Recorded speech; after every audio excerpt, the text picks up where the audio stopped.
leaders of the G20, we are drowning, and our only hope is the life ring you are holding. The Western world is responsible for 76% of carbon emissions. You don't need my pain or my tears to know that we're in a crisis. No city, no community, and no ecosystem will be spared from the reckoning that lies beyond 1.5 degrees of warming.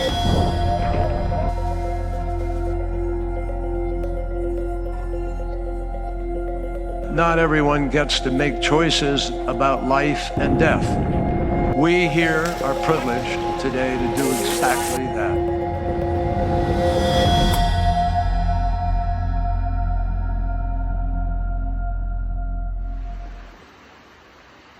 The Pacific Islands are facing an existential crisis. Extreme weather patterns and rising sea levels are already forcing people to relocate and threatening to create a generation of climate refugees. What's happening here is a bellwether of the planet's future. As the world met for the COP26 in Glasgow, I travelled to the Pacific Islands to meet women on the front lines who are leading the fight against the climate crisis. From elders relocating their villages, they told us to go. You just worry about your life. To a younger generation leading with practical approaches. So mangroves are the real eco-heroes and the eco-champs. From the first female leader in the Pacific Islands. Building up islands is a possibility. That is going to take a lot of money that we don't have. To the only current serving female Prime Minister. There's very low emissions from the Pacific, and yet we are most impacted. Who carries the expectations of a generation of young women looking for representation. Fiame Naomi Mata'afa became Samoa's first female Prime Minister in 2021. The Pacific Islands region has the lowest female representation in politics in the world. This year she'll be attending the COP26 remotely. Climate change is an existential threat to countries like Samoa. I don't think it changes, whether I'm the Minister of the Environment or the Prime Minister, because it's essentially threatening, the life of the planet.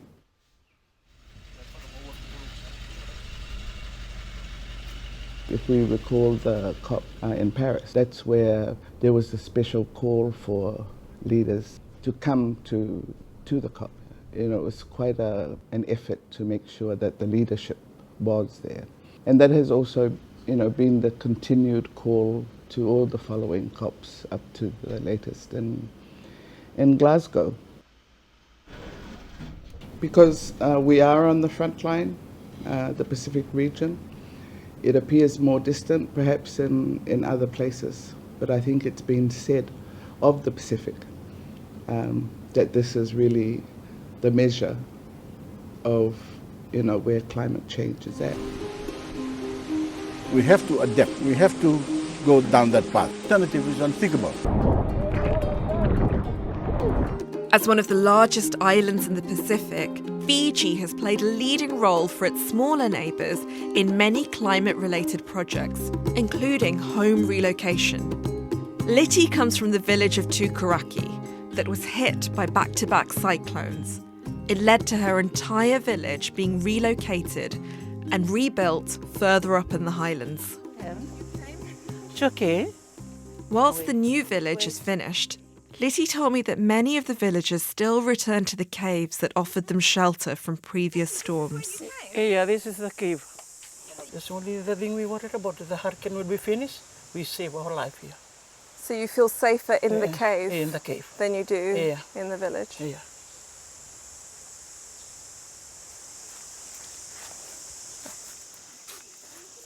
Okay, just only this one house left. This is the only house left? Oh, yeah, that's my son. Oh, yes. It's open. One part of the house are taking away. This side. Yeah.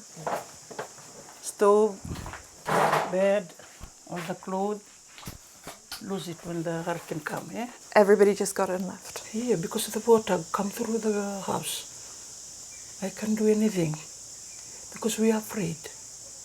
Only the main thing to do, they told us to go. Left all the thing, don't worry about all the thing, your house and all the thing, you just worry about your life. Can we go back to our home islands with nothing? And for my country, the answer to that is no. It's hard to understate the urgency of the crisis in places like the Marshall Islands. The current projected rise in sea levels threatens 40% of building structures in its capital. Former president of the Marshall Islands, Hilda Heine, was the first female leader of a Pacific island. In terms of the Marshall Islands right now and climate change, do you think adaptation is possible? The government is working on our adaptation plan and looking at building up islands as a possibility. That is going to take a lot of money that we don't have, but that might be the only options we have at this point. Are you in the Marshall Islands having conversations about migration, about climate refugees, about actually moving people right now? For us, we have 24 islands with communities. And so if we were to build up islands, which island can we build up? So these are really hard questions. I personally, would like to see my my granddaughter continue to live in the Marshall Islands and have the same opportunities I had to learn our cultural protocols, that she can learn her unique language and culture on the same stretch of sand that their ancestors learned. I don't think that's an unreasonable expectation to have for our people. We do not want that dreaded death sentence. And we've come here today to say, try harder, try harder. As negotiations continue, many activists in the Pacific are taking actions into their own hands. In Fiji, Anne-Marie is known locally as the Pacific's Greta. When I think of the climate crisis, I'm panicking. My family and I are really panicking on when I look at my 3-year-old sister Eunice, I question what will be her future look like if Faith and I don't do something now, raising awareness, sounding the emergency alarm. And I question, is our actions really worth it today? One of the projects Anne-Marie has started with friends is a mangrove planting group. They've been responsible for planting over 10,000 mangroves. A mangrove is a shrub that grows in salty water terrain, and it's special because it has these meshed up roots, which mean that it acts as a buffer to the sea. They also help suck up over 6 billion tonnes of carbon from the atmosphere annually. So mangroves are the real eco-heroes and the eco-champs. This is all the mangroves that we planted back in 2018. And it starts from this seedling, and then it will eventually end up as a mangrove forest. So are mangrove planting like a real solution to climate change, or are they more of a plaster? There's a lot of solutions towards the climate crisis, and because here in Fiji we can't leave our classrooms to go for a march or a strike or for some reasons. So this is our way of striking for the government to relook at their plans and to move on from abstract solutions to tangible oriented solutions. Which we need is concrete action. It gives me hope that we continue to plant, we continue to walk the talk, and that's really important. Before I left the Pacific, I wanted to check in with Fiame to ask her about her hopes for the future. If you could look on balance and think, what are the positive outcomes and the sort of negative outcomes of events like COP26?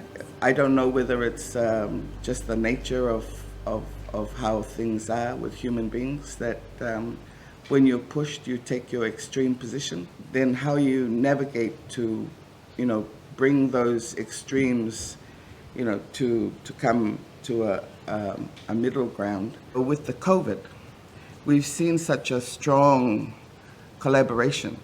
That's a very clear example and demonstration of what we can do when people feel, when they're pushed to act. So we can do it. The world can move. It can collaborate. It can respond very quickly. Thank you so much, Prime Minister. The success of COP26 won't be known for the next few years, but if the world continues to warm, failure will be obvious. Hearing no objections, it is so decided.